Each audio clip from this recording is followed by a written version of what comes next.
तो मैं रेडी हो गई हूँ, शाम का टाइम हो गया है, 6 बज गया है। अब चल रही हूँ पूजा करने के लिए। तो बने रहिए मेरे ब्लॉग में। और मैं कैसी लग रही हूँ कमेंट करके बताइएगा। ये पूरा पूजा होने के बाद 8 8 नहीं 9 तो बज ही जाएगा। यही कोई 9-10 बजे के आसपास आप लोगों के पास मेरा ये ब्लॉग जाएगा, तीज स्पेशल ब्लॉग। और मैं कैसी लग रही हूँ ये कमेंट में ज़रूर बताइएगा। बने रहिए ब्लॉग में। अभी मंदिर चलेंगे, फिर घर में पूजा करते हैं, फिर मंदिर में पूजा करते हैं, दिखाते हैं आप लोगों को।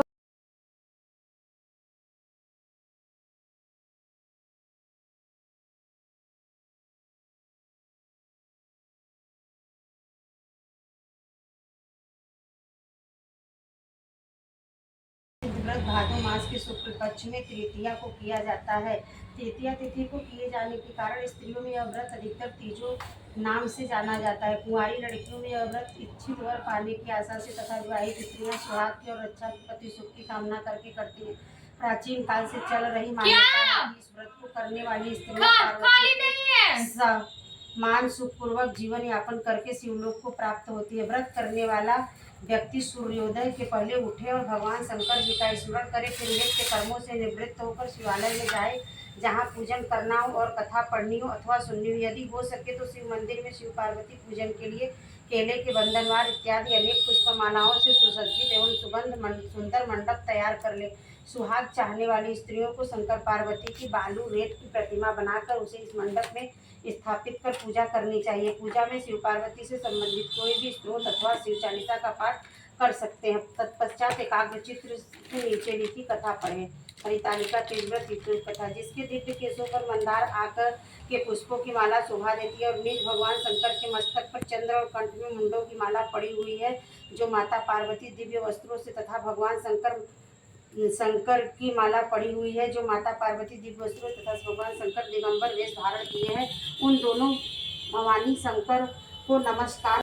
ईश्वर, मुझसे आप वह गुप्त से गुप्त वार्ता कहिए जो सबके लिए सब धर्मों से भी सरल तथा महान फल देने वाला होता है। हे नाथ, यदि आप भली भांति प्रसन्न हैं तो आप उसे मेरे सम्मुख प्रकट कीजिए। हे जगन्नाथ, आप आदि मध्य और अंत रहित हैं, आपकी माया का कोई पार नहीं है। आपको मैंने किस भांति प्राप्त किया है, कौन से व्रत तप तथा दान के पुण्य फल से आप मुझको वर रूप में मिले। श्री महादेव जी बोले, हे देवी सुनो, मैं तेरे सम्मुख उस व्रत को कहता हूँ जो परम गुप्त है। जैसे तारा गणों में चंद्रमा और ग्रहों में सूर्य, वर्णों में ब्राह्मण, देवताओं में गंगा, पुराणों में महाभारत, वेदों में साम और इंद्रियों में मन प्रसन्न श्रेष्ठ है, वैसे ही पुराण और वेद सबसे इसका वर्णन आया है, जिसके प्रभाव से तुमको मेरा आधा आसन प्राप्त होगा। हे प्रिय, उसी का मैं तुमसे वर्णन करता हूँ, सुनो। भाद्रपद भादो मास के शुक्ल पक्ष की हस्त नक्षत्र संयुक्त तृतीया तीज के दिन इस व्रत का अनुष्ठान मात्र करने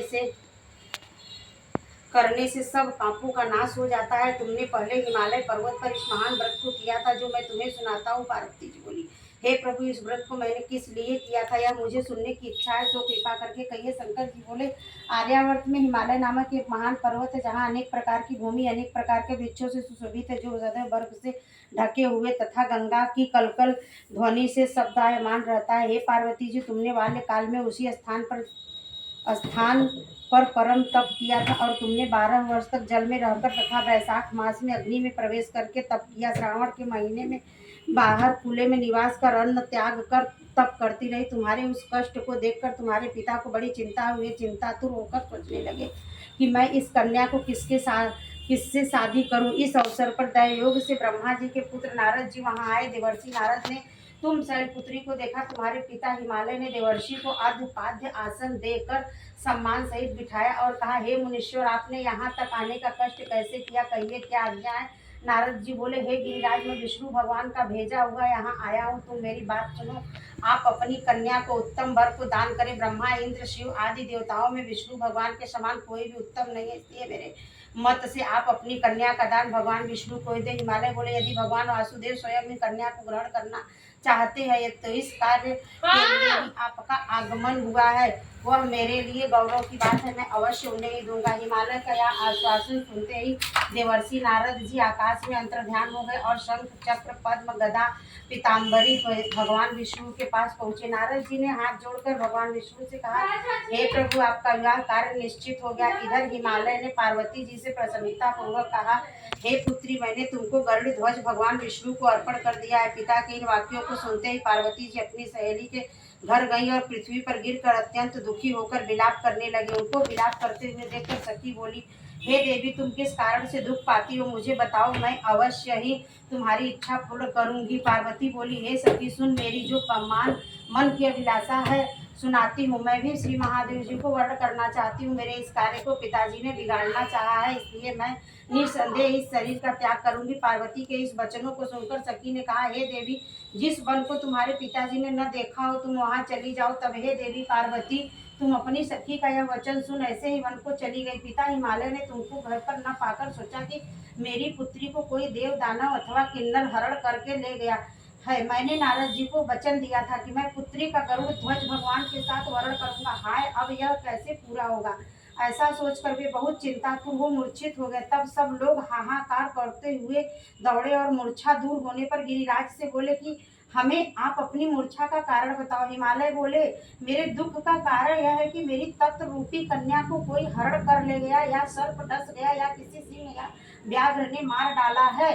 वह न जाने कहाँ चली गई, या उसे राक्षस ने मार डाला। इस प्रकार कहकर गिरिराज दुखित होकर ऐसे कांपने लगे जैसे तीव्र वायु के चलते पर कोई वृक्ष कांपता है। तत्पश्चात हे पार्वती, तुम्हें गिरिराज साथियों सहित घने जंगल में ढूंढने निकले सिंह, व्याघ्र, रीछ आदि हिंसक जंतुओं के कारण वन भयानक प्रतीत होता था। तुम भी सखी के साथ भयानक जंगल में घूमती हुई वन में एक नदी के तट पर एक गुफा में पहुंची। उस गुफा में तुम अपनी सखी के साथ प्रवेश कर गई, जहां तुम अन्न जल का त्याग करके बालू का लिंग बनाकर मेरी आराधना करती रही। उस समय पर भाद्रपद मास की हस्त नक्षत्र युक्त तृतीया के दिन तुमने मेरा विधि विधान से पूजन किया तथा रात्रि को गीत गायन करते हुए जागरण किया। तुम्हारे उस महापर्व के प्रभाव से मेरा आसन डोलने लगा। मैं उसी स्थान पर आ गया जहाँ तुम और तुम्हारी सखी दोनों थी। मैंने आकर तुमसे कहा, हे वारानने, तुमसे प्रसन्न हूँ, न मुझसे वरदान मांग।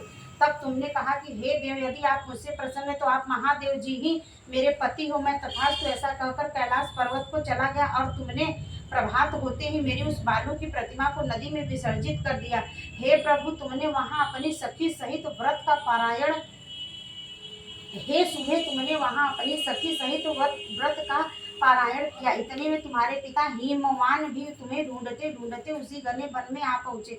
उस समय उन्होंने नदी के तट पर दो कन्याओं को देखा तो वे तुम्हारे पास आ गए और तुम्हें हृदय लगाकर रोने लगे और बोले, बेटी, तुम इस सिंह व्याघ्रादि युक्त जंगल में क्यों चली आई। तुमने कहा, हे पिता, मैंने पहले ही अपना शरीर शंकर जी को समर्पित कर दिया था, किंतु आपने इसके विपरीत कार्य किया, इसलिए मैं वन में चली आई। ऐसा सुनकर हिमवान ने तुमसे कहा कि मैं तुम्हारी इच्छा के विरुद्ध यह कार्य नहीं करूंगा। तब वे तुम्हें लेकर घर को आए और तुम्हारा विवाह मेरे साथ कर दिया। हे प्रिय, उसी व्रत के प्रभाव से तुमको मेरा अर्धासन प्राप्त हुआ है। इस व्रत राज को मैंने भी अभी तक किसी के सम्मुख वर्ण नहीं किया है।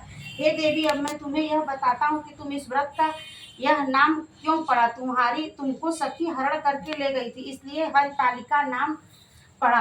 पार्वती जी बोली, हे स्वामी, आपने इस व्रत राज का नाम तो बता दिया, किंतु मुझे इसकी विधि एवं फल भी बताइए कि इसके करने से किस फल की प्राप्ति होती है। तब भगवान शंकर जी बोले, इस स्त्री जाति के अत्युत्तम व्रत की विधि सुनिए। सौभाग्य की इच्छा रखने वाली स्त्रियां इस व्रत को विधि पूर्वक करके केले के खंभों से मंडप बनाकर उसे बंधनवारों से सुशोभित करें। उसमें विविध रंगों के उत्तम रेशमी वस्त्रों की चादर ऊपर तान दे, चंदन आदि सुगंधित द्रव्यों को लेपन करके स्त्रियां एकत्र हो, शंख, मेरी, मृदंग आदि बजावे, विधि पूर्वक मंगलाचार करके श्री गौरी शंकर की बालू निर्मित प्रतिमा स्थापित करके फिर भगवान शिव पार्वती जी का गंध, धूप, पुष्प आदि से विधि पूर्वक पूजन करें, अनेकों नैवेद्यों का भोग लगावें और रात्रि को जागरण करें। नारियल, सुपारी, जवारी, नींबू, लौंग, अनार, नारंगी आदि ऋतु फूलों को एकत्रित करके धूप, दीप आदि से पूजन करके कहे, हे कल्याण स्वरूप शिव, हे मंगल रूप शिव, हे मंगल रूप महेश्वरी, हे शिवे, सब कामनाओं को देने वाली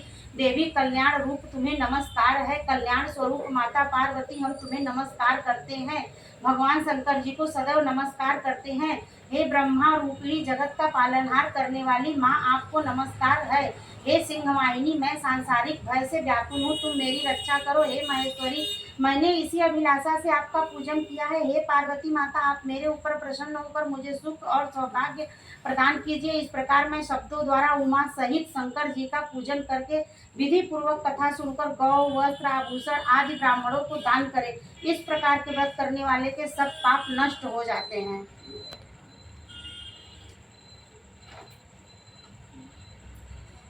खुशी शिव ओंकारा, हरे शिव ओंकारा, ब्रह्मा विष्णु सदा शिव अर्धांगी धारा। ओम जय शिव ओंकारा, हंसासन चतुरानन, हंसासन गरुड़ासन वृषवाहन साजे। दो भुज चार चतुर भुज दस भुज ते सोए, तीनों रूप निरखता त्रिभुवन जन मोहे। अक्षमाला बनमाला मुंडमाला धारी, चंदन मृग मद सोए भोले शशिधारी। ओम जय शिव ओंकारा, श्वेतांबर पीतांबर बाघांबर अंगे, प्रभु बाघांबर अंगे। सनकादिक ब्रह्मादिक, सनकादिक ब्रह्मा कभूतादिक संगे। ओम जय शिव ओंकारा, करके मध्य कमंडल चक्र त्रिशूल धरता, जग करता जग हरता, जग करता जग हर, जग पालन करता। ओम जय शिव ओंकारा, ब्रह्मा विष्णु सदाशिव जानत अविवेका, स्वामी जानत अविवेका। प्रणवाक्षर के माथे, प्रणवाक्षर के माथे, ये तीनों एका। ओम जय शिव ओंकारा, त्रिगुण शिव जी की आरती जो कोई नर गावे, मैया जो कोई नर गावे। कहत शिवानंद स्वामी, कहत शिवानंद स्वामी। अब हम चल रहे हैं मंदिर में पूजा करने, तो बने रहिए ब्लॉग में। अब मंदिर में पहुंच के पूजा करके आएंगे, तब आप लोगों से मिलेंगे। चलो आप।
कीड़ा है, किरौना है।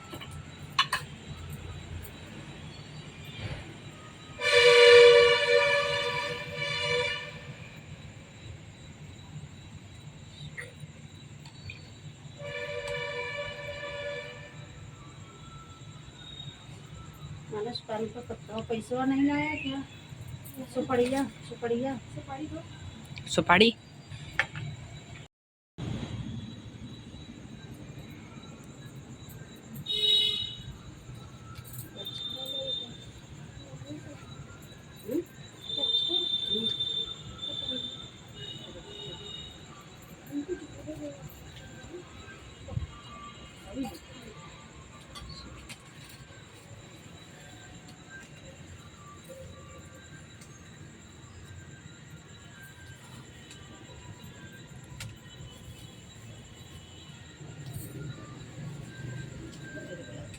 इतनी अच्छी वाली सूखा बता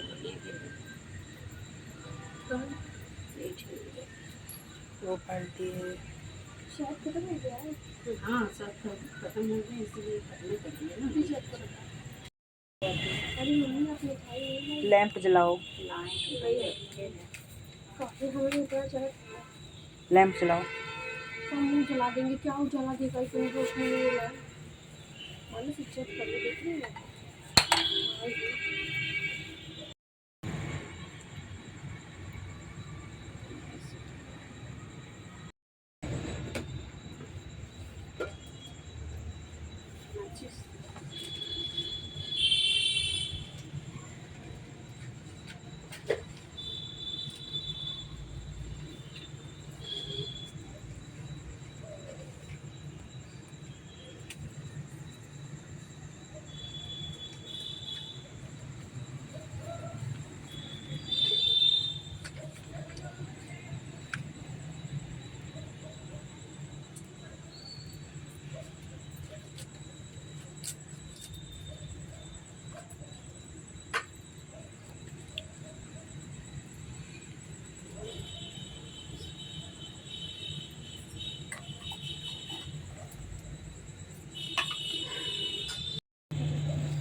इसी में उनको प्रसादी करके देते ना और जब वो आएंगे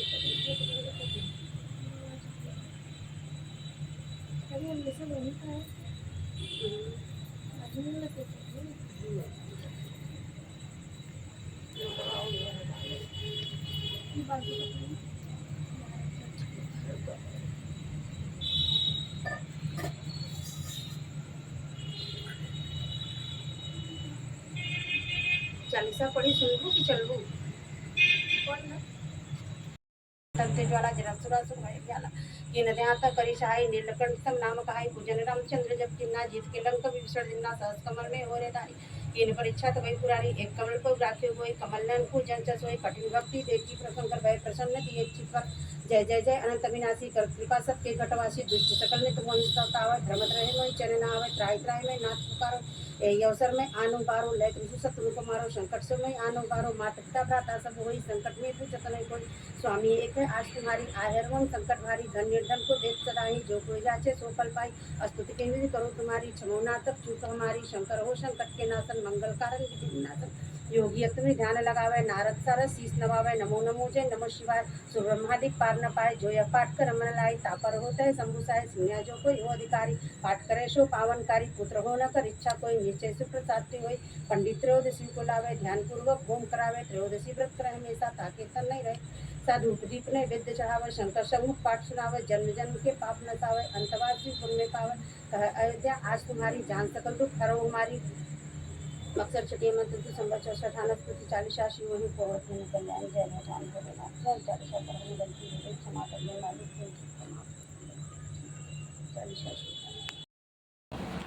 पहले फैमिली आप सभी का स्वागत है मेरे ब्लॉग्स में। तो कल मैं ब्लॉग नहीं पोस्ट कर पाई थी क्योंकि पूजा करते करते बहुत लेट हो गया था हमको, थोड़ी थकान सी हो गई थी तो मैं पूजा वूजा करके पानी पी के सो गई थी क्योंकि मैं निर्जला व्रत नहीं करती हूँ। चलिए मेरे ब्लॉग को देखिएगा और लाइक सब्सक्राइब और शेयर करिएगा, अपना प्यार दुलार और आशीर्वाद दीजिएगा मेरे ब्लॉग्स को। Bye bye.